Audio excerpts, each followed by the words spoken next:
কুষ্টিয়ার বিখ্যাত পোড়া রুটির মালাইছে এখন চট্টগ্রামে, তাও আবার মাত্র 50 টাকার কম্বো প্যাকে। চট্টগ্রামের কোথায় এটির অবস্থান, এটি কখন থেকে কখন অ্যাভেলেবল থাকে সেটাই বলবো আজকে ভিডিওতে। তাহলে আসুন ভিডিও শুরু করা যাক। মূলত টিকটকে তাদের ভিডিও আমার সামনে আসছিল, তখন থেকে আমার পোড়া রুটির মালাইছে খাওয়ার ইন্টারেস্ট জাগে। তারপর আমি চলে যাই চট্টগ্রামের আগ্রাবাদে। এটির অবস্থান আগ্রাবাদের জাম্বুরি পার্কের 1 নম্বর গেটের পাশে।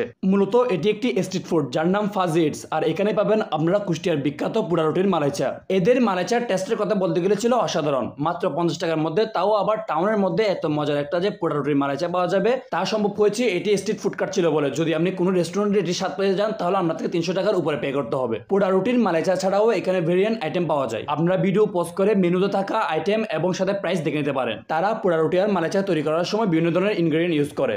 আমি তাদের কাছে কিছু ইনগ্রেডিয়েন্ট জেনে নিয়েছিলাম, কিন্তু ইনগ্রেডিয়েন্ট সংখ্যা এত বেশি হওয়ার কারণে আমি এগুলো মনে রাখতে পারি নাই। আসলে খাবারের মজা ইনগ্রেডিয়েন্ট সংখ্যার উপরেই। পোড়া রুটিগুলো খুবই নমনীয় এবং মজাদার ছিল। আপনারা যারা কুষ্টিয়ার বিখ্যাত পোড়া রুটির মালাইচার স্বাদ নিতে চান তারা চট্টগ্রামের আগ্রাবাদের জাম্বুরি পার্কের 1 নম্বর গেটে গেলেই পাবেন।